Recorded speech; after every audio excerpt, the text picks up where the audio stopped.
Juicio a Marco Tulio Abadío. La SAT busca recuperar 34 millones de quetzales para el Estado. 24 millones se piden de reparación civil. Escándalo educativo al descubierto. Solo una de las 14 escuelas Bicentenario prometidas fue entregada. ¿Dónde están las demás? Visitamos el sitio de una nueva en Villanueva y descubrimos sorprendentes detalles. No se pierda el reporte especial esta noche en nuestra emisión estelar.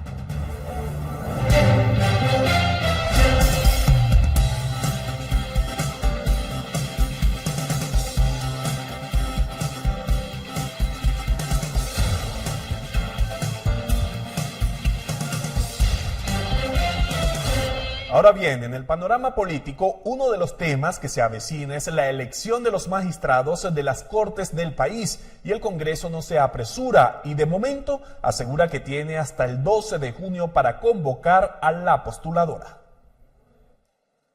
En medio de las dudas que persisten sobre las alianzas en el Congreso, se avecina uno de los temas políticos con mayor relevancia dentro del contexto nacional, la elección de Cortes. De momento la presidencia del Congreso no tiene prisa y asegura que tienen hasta el 12 de junio para convocar a que se integren las comisiones de postulación que deben conformar las nóminas de aspirantes a magistrados de la Corte Suprema de Justicia y de las salas de apelaciones. Una decisión que finalmente estará en manos de los diputados como fecha máxima octubre próximo. Estaremos realizándola, tenemos hasta el 12 de junio para ello, pero estaremos realizándola en el tiempo prudente. Estamos también atentos a recibir el informe del Consejo de la Carrera Judicial para este tema. Existe también una sentencia de la Corte de Constitucionalidad que establece precisamente los plazos y como Junta Directiva los estaremos respetando.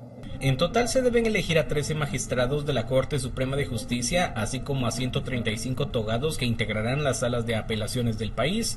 La semana pasada incluso el presidente de la República solicitó a la Organización de Estados Americanos el acompañamiento en este tema, lo cual también generó la opinión de Ramos. Como Congreso de la República somos respetuosos de las decisiones del presidente Bernardo Arévalo. Nosotros nos vamos a circunscribir a las facultades y responsabilidades que la ley nos delega.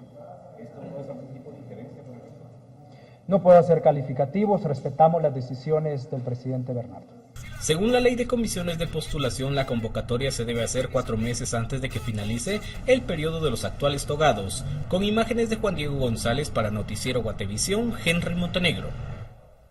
Bueno, el presidente Bernardo Arévalo reiteró la necesidad de que una misión de la OEA acuda a Guatemala para observar el proceso de elección de magistrados de la Corte Suprema de Justicia. Según el mandatario, esto no representa ninguna injerencia en el proceso.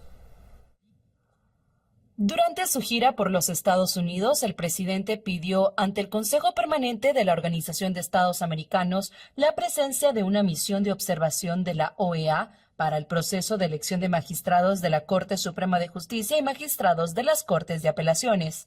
Aunque la OEA aún no ha confirmado que enviará un grupo de delegados, el mandatario aseguró que no existe injerencia extranjera entre los distintos poderes del Estado.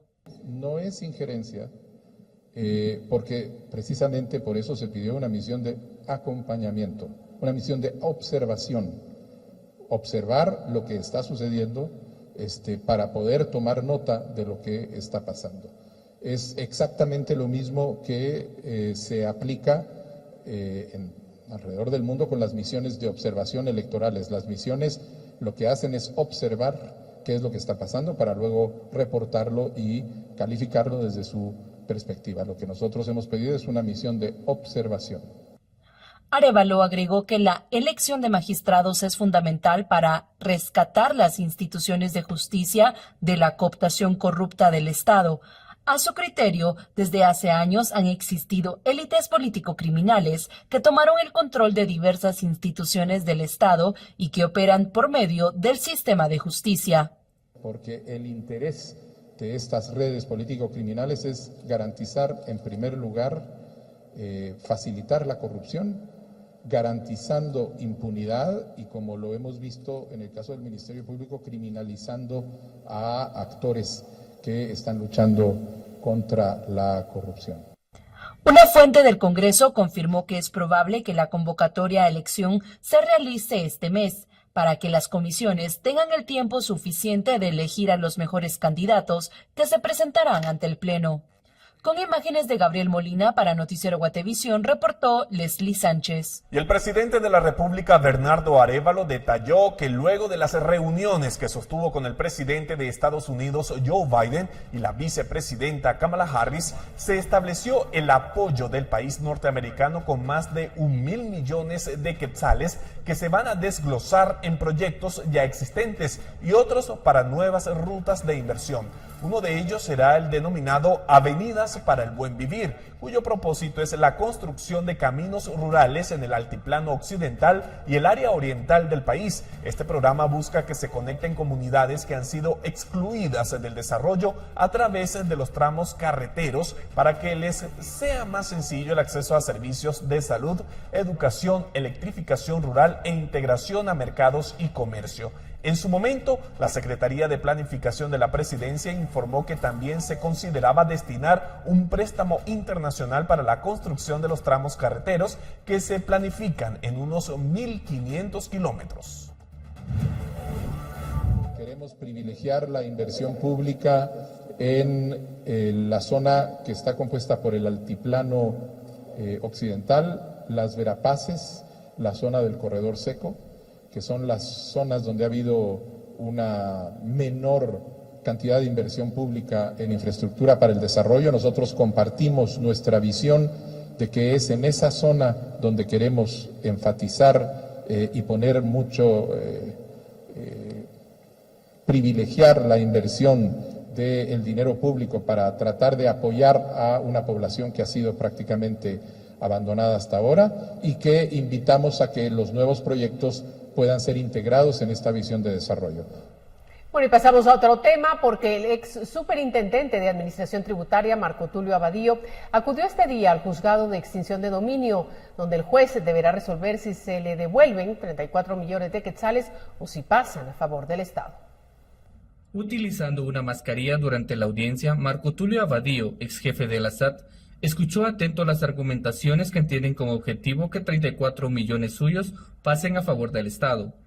En la continuación del juicio, la abogada de la Superintendencia de Administración Tributaria solicitó al juez Marco Antonio Villeda, a cargo del Juzgado de Extinción de Dominio, que extinga a favor del Estado el monto embargado a Abadío y que un porcentaje del mismo pase a favor del ente tributario como reparación civil.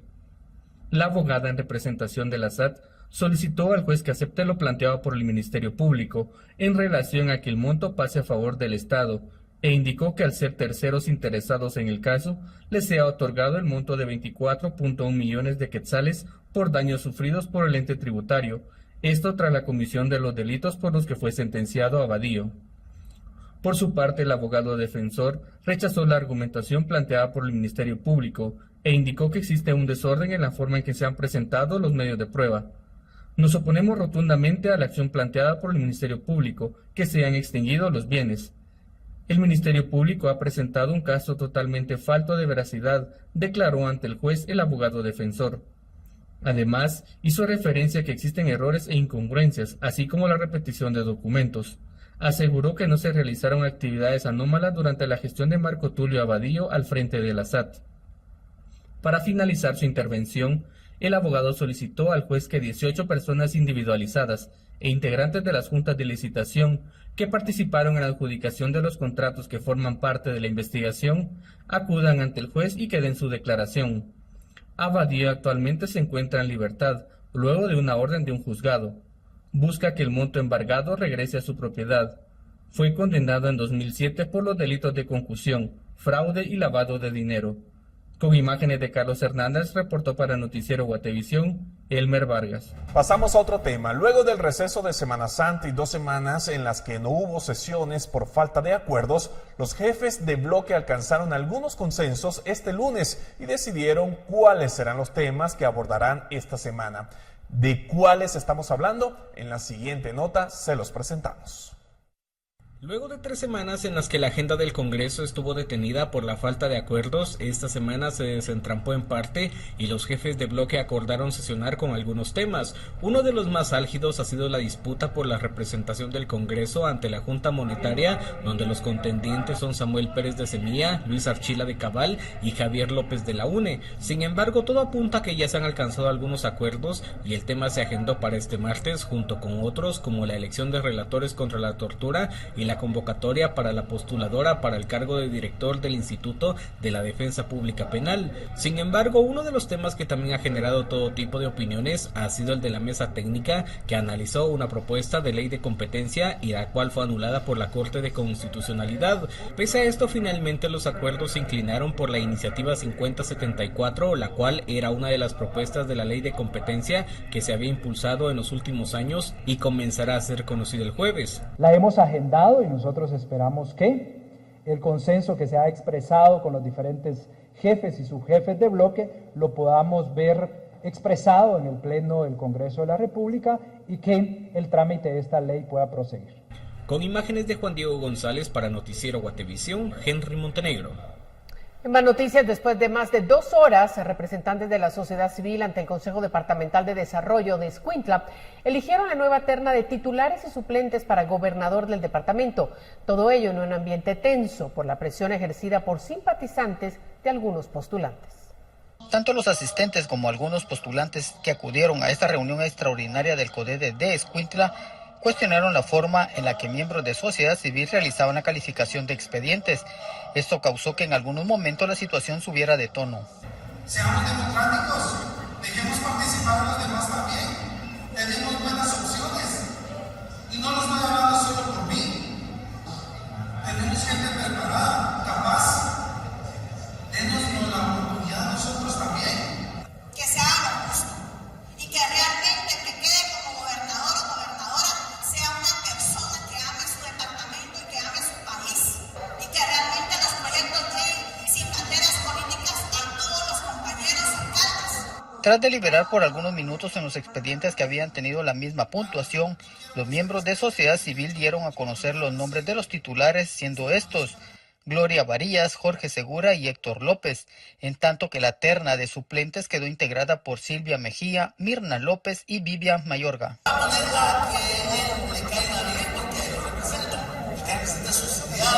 Sus programas, nosotros le vamos a enviar una otra terna, la va a rechazar porque no va la persona que él lo va a representar, porque él no está pidiendo a alguien que represente a Escuintla, sino a alguien que lo represente a él en Escuintla. Si no nos lo han aclarado, entonces no tenemos nada que hacer. Para Guatevisión, Carlos Paredes. Y la ministra de Comunicaciones, Infraestructura y Vivienda, Yasmín de la Vega, presentó una denuncia ante el Ministerio Público contra el exministro Javier Maldonado y el anterior director de Caminos, Gabriel Jolau, por los presuntos delitos de abuso de autoridad, incumplimiento de deberes y colusión.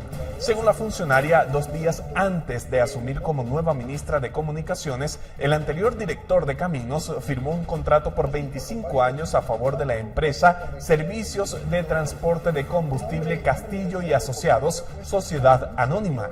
Dicho contrato otorgaba en arrendamiento los predios del derecho de vía que tiene el ministerio sobre la autopista Palín-Escuintla y comprometía la cartera durante más de 2 décadas. Según De la Vega, el contrato fue anómalo y por eso se presentó la denuncia para que el Ministerio Público realice la investigación. Anteriormente, el exministro de Alejandro Yamatei ya había sido denunciado por la nueva ministra por otros contratos por posibles indicios de corrupción. Y el personal del Hospital de Accidentes del Instituto Guatemalteco de Seguridad Social se encuentra en alerta y preocupado ante las carencias que están presentando para la atención de afiliados en medio del incremento de accidentes de tránsito. Médicos del ICS de Accidentes El Ceibal en una conferencia de prensa denunciaron las carencias que están enfrentando, además de la sobrepoblación, falta de insumos, personal y espacio, algo que afecta la atención a los afiliados, y piden ayuda ya que señalan estar en crisis y estado caótico, pese a que han dado a conocer la situación desde hace 10 meses no tienen solución, mientras la cantidad de accidentes de tránsito, principalmente en motocicletas, se incrementan y con ellos se saturan mucho más. A pesar de no tener el adecuado número de trabajadores en cada área, de no tener el equipo adecuado y suficiente en varias ocasiones, por el sistema tan obsoleto de contrataciones que nos rigen a pesar de ser el ICS autónomo, a pesar de tener un salario insuficiente comparado al sistema de salud nacional y además con cada día más carga laboral y que afecta psicológicamente a cada trabajador en salud. Hacemos del conocimiento general que luego de mantener charlas con autoridades de oficinas centrales por más de 10 meses y a pesar de los esfuerzos de nuestras autoridades locales en nuestra dirección hospitalaria, hemos visto que nuestras solicitudes han caído en saco vacío. El centro asistencial hoy en día, en consulta externa, está recibiendo entre 1.300 y 1.600 pacientes, mientras que la emergencia entre 160 y 200 diarios, donde cada médico y enfermero debe atender a más de 40 pacientes. Y a esto se suma que pese al poco personal, hay médicos que están renunciando debido a que los sueldos tampoco son competitivos ante las extenuantes jornadas. Lo que más nos preocupa a nosotros es que realmente nosotros ya no tenemos la capacidad para poder atender tanta persona. Nosotros tenemos personal muy limitado. Ya, pues, qué decirle, en servicios hay 2 enfermeras para 20, 30 pacientes. ¿Sí? Médicos ya como pusimos en el comunicado, han renunciado a varios compañeros porque ya no se sienten a gusto trabajando en una unidad en la cual un médico tiene que ver 30, 40 pacientes en una visita. Los pacientes también señalan que incluso ellos en algunos momentos se han visto en la necesidad de comprar medicamentos, pues tampoco hay, y esperan horas para ser atendidos. Mucha carencia de medicina, hay que estar suplicando para poder ver que le den a uno un anestésico o algo para el dolor. Lo tienen a uno 2, 3, 4 horas en espera hasta que lo atienden. Hay muy poco personal para todos los pacientes que hay acá.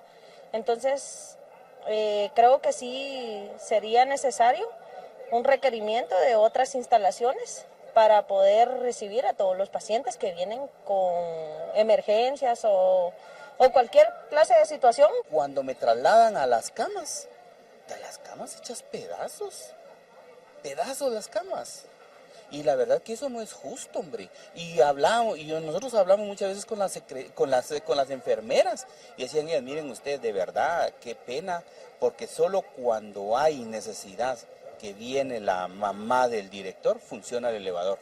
Y ahí lo contrario, tenemos que echar espalda a nosotros, brazo, para empujarlos a ustedes por las gradas, por las rampas. Entonces, qué vergüenza, pues. Se pidió postura al Departamento de Comunicación del ICS, pero al cierre de esta nota no se había obtenido. Con imágenes de Óscar Vázquez, reportó Andrea Domínguez. Y ahora le vamos a presentar una más de las promesas incumplidas por el gobierno anterior. Se trata de la promesa de 14 escuelas bicentenario que serían construidas para celebrar los 200 años de independencia, pero solo una ha sido entregada hasta la fecha y ya se ha deteriorado. Le presentamos esto y más en el siguiente reporte especial con Henry Montenegro.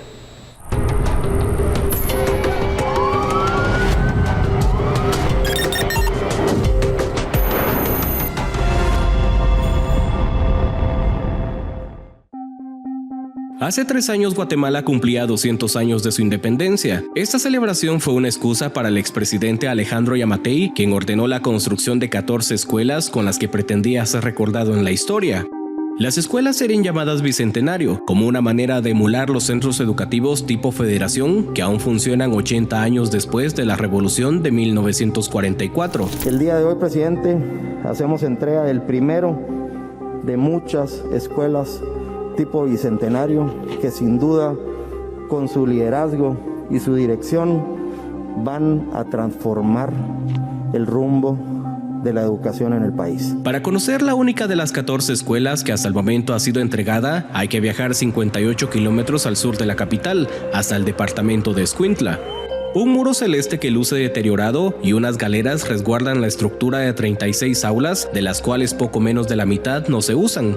La escuela se encuentra rodeada de al menos 4 comunidades que fueron reasentadas en la colonia La Dignidad luego de perderlo todo en San Miguel Los Lotes tras la erupción del volcán de fuego en el 2018. El 21 de febrero del 2022, el gobierno montó un evento en la Escuela Bicentenario para inaugurarla y también para dar por iniciado el ciclo escolar. Realmente nos embarga la emoción porque Hace muchísimos años que en el país no se veía una infraestructura como esta.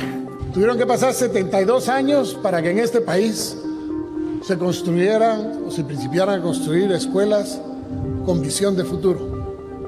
Desde 1950 no había esto, rezagos de muchos años. Sin embargo, esta es la primera. 2 años después cambia la versión de quienes estaban a cargo de la obra, ya que señalan que la escuela nunca fue inaugurada. El 21 de febrero se inauguró el ciclo escolar, no la escuela. Se usó la infraestructura de la escuela para inaugurar el ciclo, pero en ningún momento se inauguró la escuela. Su costo inicial era de 34 millones de quetzales, pero luego aumentó hasta los 47 millones, es decir, se pagaron 13 millones de quetzales más de los impuestos pagados por los guatemaltecos. Mire, nosotros inauguramos la escuela en el 2022. No, la escuela no estaba terminada, pero nuestras autoridades, así, usted sabe que uno es subalterno, ¿verdad? Decidieron inaugurar la escuela, mas no nos permitieron venirnos hasta que se terminara supuestamente, ¿verdad? Pero nosotros empezamos a trabajar ya en el 2023. Según el ex viceministro, nunca recibieron quejas por la obra, ya que de lo contrario se hubiera ejecutado la fianza. Según los datos de Guatecompras, las escuelas fueron adjudicadas por montos que van desde los 31 hasta los 53 millones de quetzales, pero gran parte de ellas aumentaron su costo, pero solo una ha sido terminada. De estas escuelas hablaremos luego. Ahora concentrémonos en la Escuela Bicentenario de Escuintla. Su construcción en el 2022 fue anunciada como un centro educativo vanguardista. Con las mismas calidades, con los mismos estándares y sobre todo sobrepasando los estándares de calidad. Se le va a ahorrar al Ministerio de Educación año con año todo el mantenimiento de pintura. Este es un material que ustedes pueden darse cuenta, no necesita pintura, ya viene con el color. Con el sol no se cristaliza por el componente que tiene. No agarra fuego porque no es de plástico, es antibacteriano. Cualquier mancha que pueda haber de grafitis en la parte de afuera o marcadores permanentes o lapiceros, con un white paint thinner se puede limpiar. Tras un año de uso, la escuela presenta filtraciones de agua en el PVC, que además, por ser un tipo de plástico, obliga a usar ventiladores para soportar las altas temperaturas. Por supuesto va a hacer calor y el Estado no tiene la capacidad para meter aire acondicionado a las escuelas, ¿sí? Pero si lo hubiéramos hecho de producto de una construcción tradicional, te garantizo que el calor sería mayor. El cielo falso y el tablayeso ha comenzado a caerse, sumado a que las canchas se inundan durante la época lluviosa por la falta de inclinación del terreno. El año pasado, que ya empezamos las clases formales en la escuela, sí se nos inundaban las aulas, había filtración. Estos materiales fueron elegidos para disminuir los tiempos de construcción, sin embargo ahora persisten las dudas en quienes utilizan estas instalaciones. Es un material que se ve bonito, ¿verdad? Pero cuando se moja, se cae. Las tuberías también se han visto sobrepasadas por las aguas pluviales que se registran con las precipitaciones. Además, se construyó una cocina que no tiene estufa propia de la escuela. A esto se suma que el centro educativo, cuando fue inaugurado, quedó conectado directamente a un poste de energía y luego de las elecciones quedó sin electricidad durante 5 meses. Hoy en día ya cuentan con fluido eléctrico, pero tienen otra preocupación: el agua potable. Mire, pues el agua viene de Conred y viene de la MUNI, pero bien está sucia, el agua tiene mal olor. En el lugar también se ofreció tecnología que hoy queda poco o casi nada de esa promesa. Este es el centro de computación que fue construido en la Escuela Bicentenario del departamento de Escuintla. Sin embargo, no hay computadoras. La razón es que únicamente fueron instaladas para el día de la inauguración en febrero del 2022, pero luego fueron retiradas de este lugar. Eso no es todo. Hablemos ahora de la matrícula estudiantil. Es el segundo nivel de la Escuela Bicentenario de Escuintla, no está en uso. ¿Y cuál es la razón? Tiene capacidad para atender a más de 1000 alumnos, sin embargo, actualmente tiene inscritos alrededor de 600. Y no es por falta de interés de parte de los niños, sino porque no tiene la capacidad de maestros para poder atender a esta cantidad.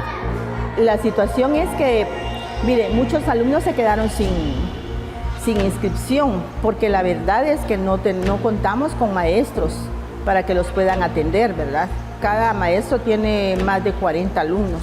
Incluso hemos sido denunciados, ¿verdad?, ante las autoridades, pero lamentablemente no podemos recibir más niños, ¿verdad?, porque la verdad que no se pueden atender. Por la tarde en este centro educativo funciona el Instituto de Educación Básica, sin embargo el número no aumenta drásticamente, ya que únicamente son 100 estudiantes. A eso se suma que la obra nunca fue recibida por las autoridades de la escuela, como se constata en la liquidación, ya que consideraron que aún no se podía utilizar en ese momento. Dejamos el departamento de Escuintla y ahora nos trasladamos hasta un municipio más cercano a la capital. Hablamos de la zona 3 de Villanueva. Ahí se encuentra otro proyecto donde se pretende construir una escuela bicentenario, la cual prácticamente se está edificando en medio de la nada. Al momento de terminarse, si un niño pretende llegar a la escuela, debe caminar por esta vereda de por lo menos 2 kilómetros de terracería. Las viviendas más cercanas, al menos a la vista, se encuentran a 1 kilómetro de distancia, ya que cercano al lugar solo hay barrancos, algunos viveros y un predio municipal donde se resguardan vehículos, algunos ya en estado de chatarra. Por el lugar solo transitan camiones que trasladan tierra. Entonces, ¿quién utilizará la escuela? Con ese proyecto, cuando el alcalde nos entrega el proyecto, nos manda el plano de topográfico, hacemos un primer montaje de la escuela para ver si se puede montar ese modelo en ese terreno. Cuando ya tenemos ese montaje, lo trasladamos al Ministerio de Educación para solicitar su aval de construir esa escuela. El Ministerio de Educación, por medio de sus unidades departamentales, hacen la evaluación de la demanda estudiantil. Eso ya lo que les corresponde a ellos, pero lo que me decías, que si hay comunidades cerca o no hay comunidades cerca, no sé. No me corresponde a mí como Ministerio de Comunicación, le corresponde al Ministerio de Educación. Para construir una escuela en el país, según el exministro de Educación, Óscar Hugo López, se deben cumplir con por lo menos 3 condiciones. Que haya una infraestructura cercana, transporte, que haya residencias cercanas, que en algún momento determinado vaya a ser un lugar en donde no haya cómo llegar a él y que también sea un lugar inseguro, un lugar que no tenga residencias, casas, colonias que abastezcan de estudiantes. ¿Cumplirá los requisitos esta construcción? En el papel la obra lleva un 45% de avance físico, aunque apenas se han colocado los cimientos. Pero además de eso, inicialmente la obra costaría 46 millones de quetzales. En la actualidad ya supera los 50 millones. Según los reportes de Segeplan, ya se pagaron 19 millones de este total. Y tras encontrar esto, ¿qué harán las nuevas autoridades del Ministerio de Comunicaciones? Señalan que están analizando todos los contratos. Algunas empresas mismas han solicitado la suspensión y en algunos casos son pocos los que nosotros hemos suspendido para poder analizar antes de que presenten pues otro avance en estimaciones, que como les repito, sí, no es el caso de todas las bicentenario, pero en general hemos tipificado que hay obras que reportan un avance del 90% y el avance real, en algunos casos hasta hemos encontrado que se reduce al 40 o 50%. Entonces, ¿qué pasó con ese otro 40% que se le pagó? ¿Dónde está el dinero de la población, verdad? De las 14 escuelas, solo una ha sido entregada. 5 no tienen ningún tipo de avance físico y una más, la de Sayac-Petén, se prescindió su evento por falta de presupuesto, mientras que el resto tienen avances físicos entre un 45 hasta un 100%, al menos en el papel, ya que existen dudas sobre si en realidad cumplen con esos porcentajes de trabajo. Sobre el tema se buscó una entrevista con la exministra de Educación, Claudia Ruiz, sin embargo no hubo respuesta a los mensajes enviados a su teléfono celular. Mientras tanto, las nuevas autoridades de la cartera evalúan si son justificables las ubicaciones de las escuelas, ya que de lo contrario deberán hacer ajustes o reubicar los proyectos. A la luz de todo esto, ¿es una escuela bicentenario porque en 200 años será funcional o porque retrocedimos 200 años en el nivel educativo? Una muy buena pregunta que se hace nuestro compañero Henry Montenegro al finalizar este reporte especial. ¿Realmente hemos avanzado durante 200 años en el sistema educativo o se ha retrocedido? Así es, juzgue usted, pero lo más importante es que vamos a estar pendientes. ¿Qué sucede de ahora en adelante con la educación de nuestros niños? Crecimiento del cacao estelar, análisis de mercados financieros y commodities por Cavi revela tendencias clave de marzo. Al regresar le ampliamos las cifras.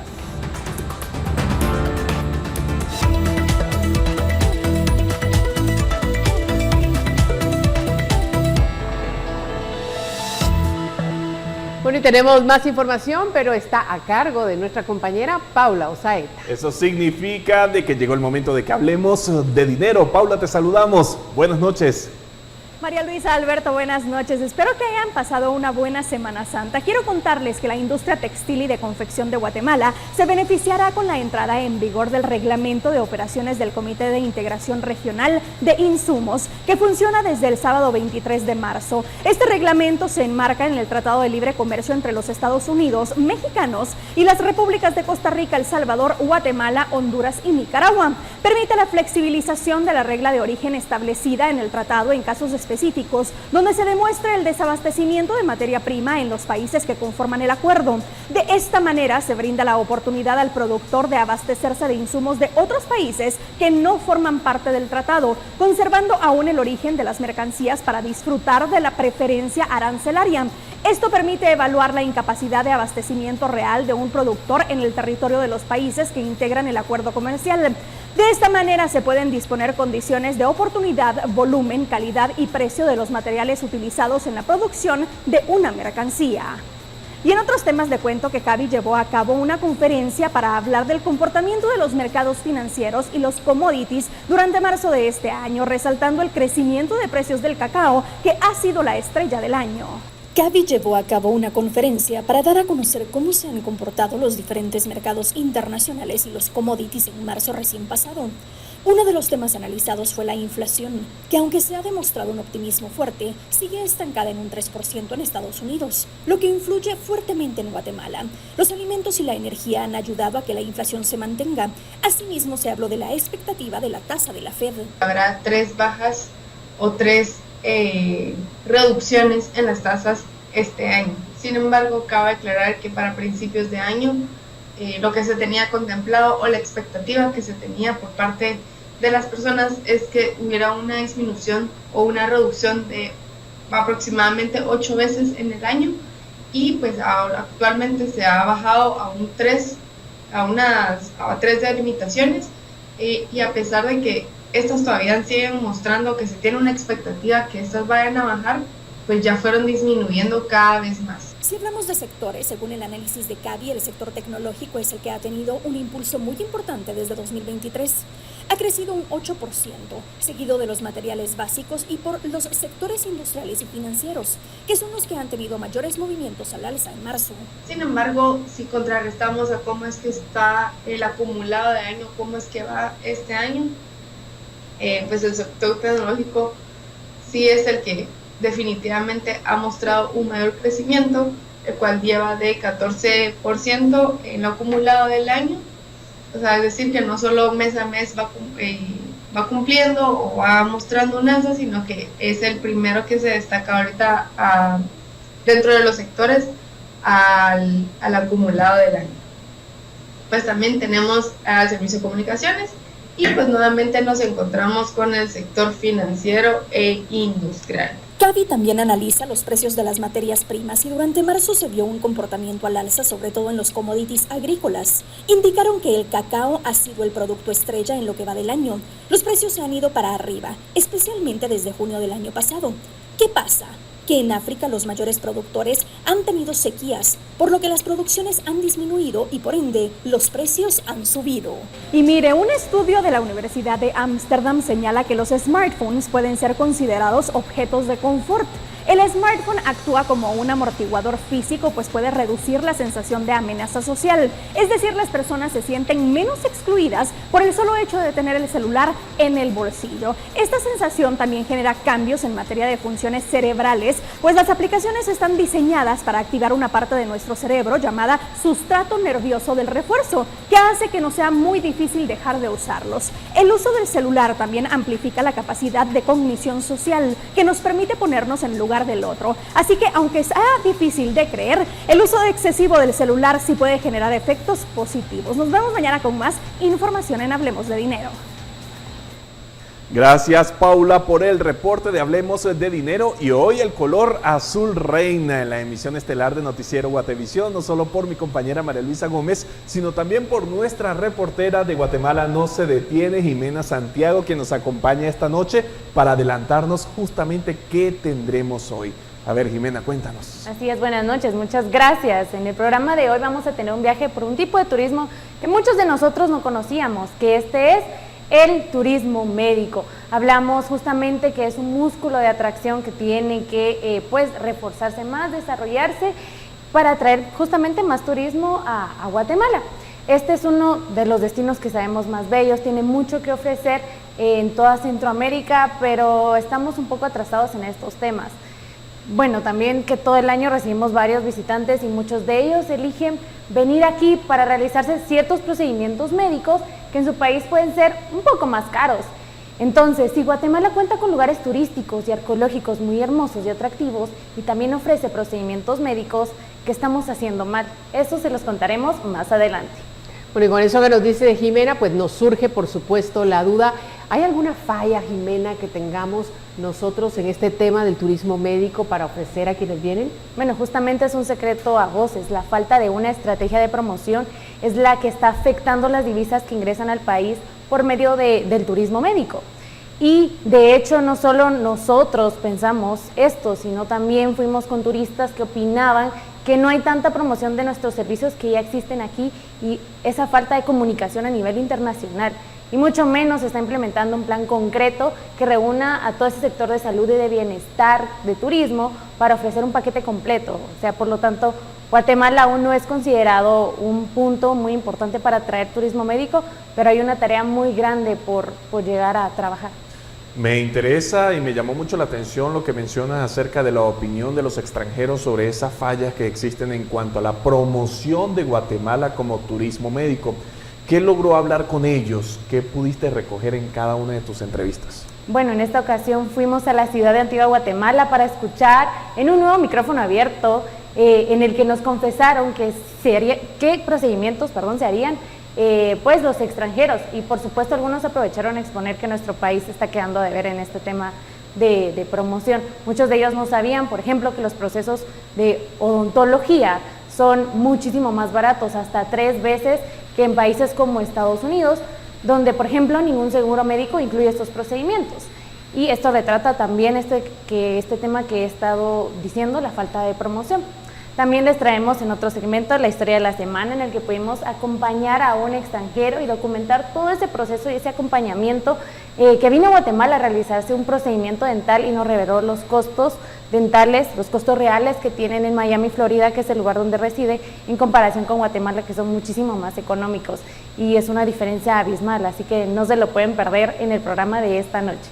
Tenemos definitivamente un reto y hay que conocer bien de lo que estamos hablando. El turismo médico, por una forma de exportar más esta Guatemala maravillosa que tenemos, atraer inversión, atraer turistas y por supuesto darles lo mejor, porque hay que decirlo también, los procedimientos médicos aquí de muy buena calidad, así es que eso hay que darlo a conocer. Pero usted se puede enterar de esto y mucho más hoy a las 10 de la noche en Guatemala no se detiene. Por otra parte, José Soc nos compartió fotografías que tomó en horas de la noche del viernes pasado y que muestran el incendio forestal que se registra en el volcán Tajumulco. A continuación, leemos parte del mensaje, el cual dice lo siguiente: lamentablemente no se tiene respuesta del gobierno para combatir las llamas con aeronaves. El fuego se sigue propagando ante la mirada e impotencia de los vecinos. Nos llena de tristeza ver cómo el fuego está consumiendo el poco recurso vegetal que hay en nuestro volcán. Ese fue el reporte que recibimos. Recuerden el número 4003-3859.